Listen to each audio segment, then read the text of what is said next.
मेरे साथ इस वक्त उम्मीदवार बराए नायब सदर supreme court bar Punjab seat Chaudhary Imtiaz combo मौजूद हैं। उनसे बात करते हैं। इम्तियाज़ साहब, आप नायब सदर सुप्रीम कोर्ट बार का इलेक्शन लड़ रहे हैं पंजाब सीट से। आप मुंतखब होकर अपनी वकला कम्यूनिटी के लिए क्या इक़दाम करेंगे, क्या आपका मंशूर है? बिस्मिल्लाहिर्रहमानिर्रहीम। बहुत शुक्रिया आपका, आपने मुझे टाइम दिया, बहुत शुक्रिया। देखें, वकला के जो इलेक्शन हैं ये हर साल होते हैं। वकला के थ्री फोल्ड जो एजेंडा होता है, rule of law, independence of judiciary और वकला की बहबूद, ये तीन काम होते हैं जो हमारे जो मुंतखब नुमाइंदगान हैं उनके ज़िम्मे होते हैं। जब तक मुल्क में इंडिपेंडेंट जुडिशरी नहीं होगी तो आम आदमी को इंसाफ नहीं मिलेगा। सुप्रीमेसी ऑफ कॉन्स्टिट्यूशन जब तक नहीं होगी तो मुल्क का निज़ाम और अदारे अपने अपने फ्रेमवर्क में काम नहीं करेंगे। तो तीसरा काम जो होता है एक नुमाइंदे के ज़िम्मे, चाहे वो हाई कोर्ट बार का नुमाइंदा हो, सुप्रीम कोर्ट बार का नुमाइंदा हो, पंजाब बार काउंसिल का नुमाइंदा हो, उसके ज़िम्मे सबसे जो प्राइम ड्यूटी होती है, जिसके मकसद के लिए वो इलेक्ट होके आता है, वो होती है वकला की वेलफेयर। वकला की वेलफेयर में बहुत सारे मामलात हैं जो अभी तक होने वाले हैं। मिसाल के तौर पे जिस तरह कोई प्रोफेशनल डिग्री लेके कोई प्रोफेशन ज्वाइन करता है, जिस तरह डॉक्टर हैं, जब वो डॉक्टर बन के आते हैं तो उनको कुछ अरसा के लिए स्टिपेंड मिलता है, हाउस जॉब के लिए उसको कोई मुनासिब पैसे मिलते हैं जिससे वो अपनी ट्रेनिंग जारी करता है और बाद में वो अपना लाइसेंस बनवा के पीएमए से, पाकिस्तान मेडिकल एसोसिएशन से अपनी प्रैक्टिस करता है। हमारे वकला जो है वो जब प्रोफेशन में आते हैं तो उनके लिए इस तरह की कोई फैसिलिटी गवर्नमेंट की सतह से सर, आप ये बताएं कि इलेक्शन के दौरान वकला की वेलफेयर के नारे तो लगाए जाते हैं, लेकिन मुंतखब होकर जो वकला के नुमाइंदे हैं अपने नारे को, अपने मंशूर को क्यों भूल जाते हैं?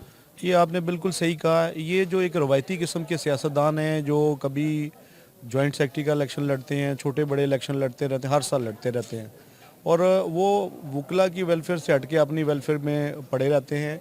मेरा ये पहला इलेक्शन है, मेरी 23 साल वकालत में ये पहला इलेक्शन है, और मैं एक प्रोफेशनल वकील हूँ। मुझे प्रोफेशनल वकला के प्रॉब्लम्स का पता है। मैं 23 साल में इतना बड़ा आप इलेक्शन कंटेस्ट कर रहे हैं, जो आपने पूरे पाकिस्तान में अपनी इंतखाबी मुहिम चलाई है, किस तरह की आपको पजीराई मिली है? और आप समझते हैं कि इंतखाबी मुहिम में जो आपको पजीराई मिली है 28 अक्टूबर को, आप और आपका पैनल कामयाब होगा?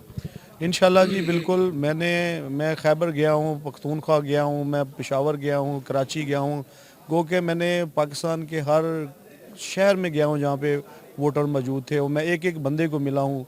अल्हम्दुलिल्लाह मैं एक प्रोफेशनल वकील हूँ, मुझे लोग वैसे भी जानते थे। पहले हर इलेक्शन में जो सुप्रीम कोर्ट का इलेक्शन होता था, मैं इलेक्शन डे पे अपना हिस्सा डालता था। मुझे लोगों ने बड़ी मोहब्बत दी है, बहुत प्यार दिया है, और इंशाल्लाह हमारा जो पूरा पैनल है वो इंशाल्लाह इलेक्शन विन करेगा। आप ये बताएं कि जमहूरी हुकूमत हो या डिक्टेटर की हुकूमत हो, वकला ने हमेशा असूलों पर स्टैंड किया और आइन और कानून की हुक्मरानी के लिए, आज़ाद अदलिया के लिए तहरीक चलाई। इसी तरह 2009 में भी वकला ने आज़ाद अदलिया के लिए जो तहरीक चलाई थी, आप समझते हैं कि उस तहरीक के वकला को हकीकी समरात मिले हैं या नहीं? देखें भाई, बात यह है कि वकला हर दौर में कॉन्स्टिट्यूशन, कानून और इंडिपेंडेंट जुडिशरी के लिए काम करते रहे हैं। कभी भी वकला पीछे नहीं हटे, ये इनकी प्राइम ड्यूटी है। बाय डिफ़ॉल्ट हम इस जो हमारा जो प्रोफेशन है, बाय डिफ़ॉल्ट हम जमहूरी अदारों को सपोर्ट करने वाले लोग होते हैं। जो 2009 की जो वकला तहरीक थी उसमें बुलंदबाद दावे किए गए, हमारी जो लीडरशिप थी उनको मैस्मराइज़ किया गया, जो उस वक्त के इफ्तिखार मोहम्मद चौधरी साहब थे उन्होंने। लेकिन subsequently this is very unfortunate कि उसके जो हमारे जो जिस मकसद के लिए तहरीक चलाई थी वो मकासद पूरे नहीं हो सके। उसके बाद जो जजेस आ गए, जो सिस्टम जो चल रहा है, जो मामलात हैं, वो that is very unfortunate, very unfortunate. जी, चौधरी इम्तियाज़ कम्बो का कहना है कि प्रोफेशनल वकील हूँ और गुज़िश्ता 23 साल से वकालत के प्रोफेशन से मुंसलिक हूँ। हम जमहूरी लोग हैं اور ہمیشہ جمہوریت آئین اور قانون کی بالادستی پر یقین رکھتے ہیں، منتخب ہو کر وکلا کی ویلفیئر کے لیے کام کروں گا. جی.